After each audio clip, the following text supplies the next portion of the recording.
Hello and welcome to The Top Story, a podcast with the headlines of the day from our correspondents around the world. I'm Meng Zihang. Coming up in this edition, severe weather events are sweeping across the world with record rainfall and temperatures seen in parts of China and Europe.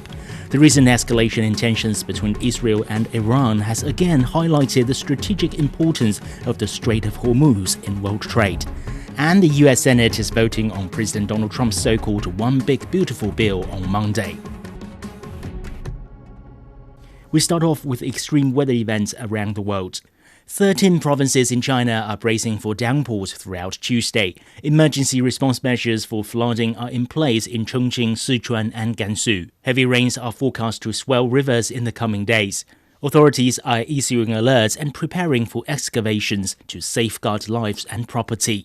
Recovery efforts are also underway in Rongjiang County, southwest China's Guizhou province, where floods displaced 40,000 people last week. Local officials lifted the top-level flood alert on Sunday as water levels receded. Sun Tianyuan reports from the largest temporary shelters in China. We're heading back to Rongjiang County. That's about a 2-hour drive from here, and the county was hit by another round of heavy rain. Rongjiang then raised its flood emergency response to the highest level, and over 40,000 residents were evacuated. And so we're going to find out how they're coping there. I've arrived at a local school that's been turned into a temporary shelter, and there were dozens of tents on the open field. I was told the school also prepared 50 classrooms for the evacuees, so it's big enough to hold about 4,000 people. A pickup truck loaded with lunch slowly drove in. Okay, so there are about 400 evacuees here in the morning because the rest went home to clean their houses. These are the free meals prepared by local residents and volunteers. Wow, rice, stir-fried eggs with tomato, and is that stir-fried pork? In ordinary times, this would be a simple home-cooked meal. But in crisis, it's a gesture of love and compassion in every bite. The food is great and there's even meat. It's more than enough. Thank you all. The temporary shelter is well stocked with supplies and essential medications, and medical personnel are on duty around the clock. Our work focuses on disinfection and sterilization, primarily to ensure emergency care, provide medication for those with chronic illnesses, prevent and treat infectious diseases. This is our duty as healthcare workers and also a way for us to support our hometown. In this temporary home, both the elderly and children are well cared of. This place will always offer them shelter from the rain and a dry bed to sleep in until the day the floodwaters fully recede. That was Sun Tianyuan reporting. Europe is experiencing its first heat wave of the summer with record-breaking temperatures across the southern part of the continent. The worst affected countries including Greece, Italy, Portugal and Spain. Ken Brown has more from Madrid. A record-breaking heat wave has hit Spain with temperatures soaring to 46 degrees Celsius, that's 115 Fahrenheit, in Huelva, in the south of Spain, right on the Portuguese border. That's the hottest temperature ever recorded in June here in Spain, according to AMET, the Spanish meteorological agency. We're at Madrid Rio or Madrid River, where people are cooling off whatever way they can. Weather warnings across the country have been flashing from orange to red, including places in the north like Galicia, which has reached 40 degrees. That is really not normal for this time of year, while in the south, cities like Seville, which are more accustomed to heat like that, are up at around 42, 43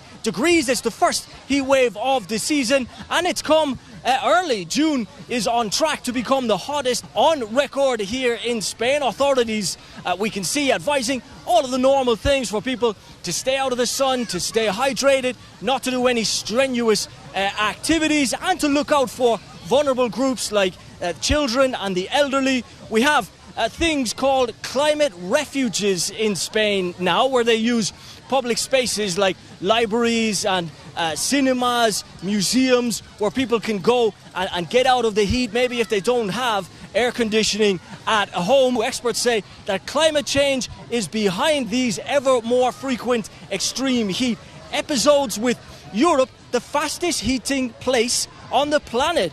Here in Madrid, locals and tourists both avoiding the sun at the hottest hours of the day. A wise move, something that this Irish journalist should really probably do too. That was Ken Brown reporting. Moving on to the Middle East, Israeli Prime Minister Benjamin Netanyahu says the recent conflict with Iran has created opportunities for freeing hostages held by Hamas.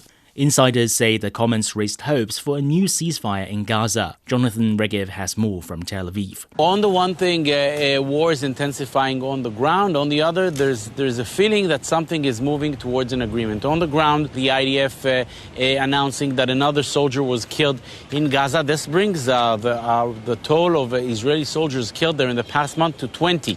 That's quite a high number for soldiers killed in a month. Clearly the highest toll since the war resumed in March. And Israel is handing out more evacuation orders. The bombings in the area of Jabalia and the northern Gaza Strip were the strongest ones seen in many, many months. This on one hand. On the other, there's a feeling that there's a movement towards a diplomatic solution. Something is happening. We've heard already about the attempts made by Qatar, made by Egypt.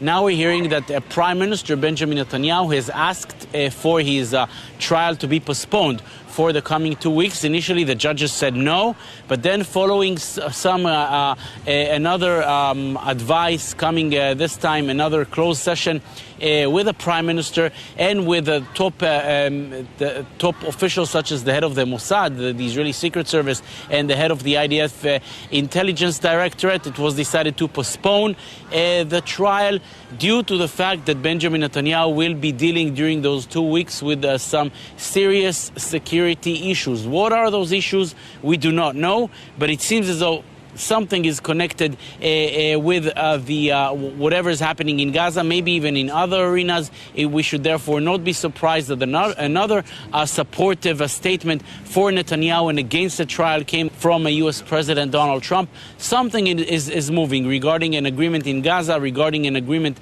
maybe on other arenas, but on the ground, fighting is as intense as it was for many, many months. That was Jonathan Regev reporting.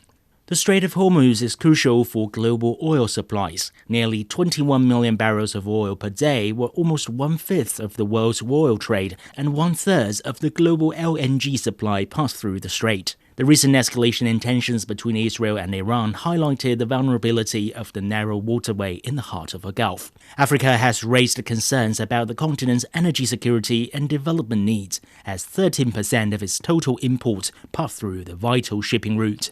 Adel Al-Marouki has more from Cairo, Egypt. The Strait of Hormuz has never been completely shut, not even at the height of the Iran-Iraq war in the 1980s. Yet as many African economies rely on the narrow waterway for their energy and petrochemical needs, the recent Iran-Israel conflict reignited regional concern. Even slight instability in this strategic corridor can drive up energy prices and disrupt the supply of critical goods, from fertilizers to construction inputs and mining fuel. Any disruption in international waterways affects the economies of developing nations. African countries unfortunately face that a lot, whether through continental conflicts or regional ones. Moreover, their security is greatly impacted. Food supply chains are interrupted, which violent groups in Africa can exploit to further instability. Although only 13% of Africa's total imports pass directly through Hormuz, experts say the ripple effects of a crisis there could significantly slow the continent's economic recovery. Security threats in the region raise insurance premiums, causing shipping delays and add to maritime congestion.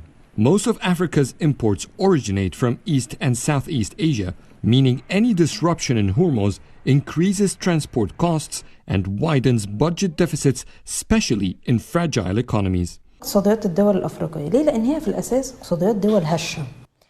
African economies are fragile economies, and this means that external influences reflect clearly on it. Oil prices could have reached $130 a barrel and could have surpassed that if the war continued. More than 30 African countries rely mostly on Hormuz for their energy supply. That can put African economies in a downward spiral. The only exception would be oil exporting countries like Algeria and Nigeria. In response to frequent disruptions in both the Red Sea and the Strait of Hormuz, oil-rich Gulf states like the UAE and Saudi Arabia are building alternative export routes. Yet experts estimate that these pipelines can only reroute about 5 million barrels a day, far below the 21 million typically shipped through Hormuz. For Africa, this underscores the urgency of securing strategic reserves and improving supply chain resilience. Africa's fiscal and monetary policies may be able to absorb shocks on the short term, but on the medium to long term, the continent's economies may face mounting pressure. Experts say this is the time to double down on diversifying sources of energy, expanding the capacity for refining, and boost intra-African trade so that geopolitical flashpoints like Hormuz don't derail the continent's development. That was Adel Al-Marouki reporting. Turning to North America, the U.S. Senate is voting on President Donald Trump's so-called One Big Beautiful Bill on Monday. Senators were notified about the vote on Sunday. Lawmakers worked through the weekend reviewing the bill, a divisive proposal that will deliver key parts of Trump's domestic agenda while cutting social welfare programs. Senate Republicans narrowly passed a motion to advance it, but much work remains to clear its full passage. Owen Fackloff reports from Washington, D.C. Pulling an all-nighter to plough through Donald Trump's 940-page Big Beautiful Bill. A once-in-a-generation opportunity to deliver legislation to create a safer, stronger, and more prosperous America. Senators on Saturday night narrowly voted to advance the president's package of tax cuts and spending that Trump is aiming to sign on July the 4th when Americans celebrate Independence Day. 2 Republican senators voted no, along with every Democrat. If Republicans proceed and follow Donald Trump over the cliff, with this bill tied to their ankles like an anvil, they will not only doom their own communities, they will doom their political fortunes, their own political fortunes, and have no one to blame but themselves. The sweeping legislation extends tax cuts and reduces government-funded healthcare while providing increased funding for the military, border security, and the deportation of undocumented migrants that triggered nationwide protests. If these are some of the most contentious measures for Democrats, congressional auditors are also concerned about extending tax cuts from Trump's first term. They're forecast to increase government debt that frequently threatens the country's solvency. While nearly 11 million more people would be left without health care, the Republicans have agreed to compromises that would delay the impact of cuts. The legislation still needs to return to the House for approval before it can be presented to Trump. That was Owen Fackloff reporting. And finally to Africa, the US and UK have tightened student visa policies in recent months. Insiders say the move could impact African students seeking higher education abroad. Farai Makutuya has more from Harare, Zimbabwe. Each year, thousands of students complete secondary school here with hopes of going to university. But with just 24 universities, Zimbabwe can't absorb all of them. So some with the means go to study abroad. The limited places mean steep entry requirements and declining standards at some of the local universities. This has increased the number of outbound students. External universities have got lower grades that they accept, and they can take even lower grades than what we do here, and that may attract even some of our learners. That's one area of universities. The second one is obviously an issue of a mindset from the learners themselves. Learners will believe that the best education is always abroad, and therefore, if I come back home with a certificate in engineering from so-and-so university abroad, then I look more educated than the person who has acquired an engineering degree locally. In addition, some local universities don't offer programs in emerging fields of study. For many African students, studying abroad is seen as a pathway to a brighter future through access to better education and career prospects, which then gives them an opportunity to return home with new skills and expertise. However, the stringent visa requirements may make it harder for them to achieve those dreams. Authorities have been challenged to improve the prospects for those who can't go abroad and face the tough economic environment at home. It's very painful to have gone through all the years, 5 years education, and you find yourself either jobless or you find yourself unable to create a job because, one, you don't have capital. So the challenge that we have now is for the state to provide foundational capital for those who remain so that they can even open their own survival businesses or startups that can help them do their own job and start employment. Meanwhile, African governments have been trying to overhaul their university programs to be more relevant to emerging trends and impart more practical and hands-on education. That was Farai Makatuya reporting.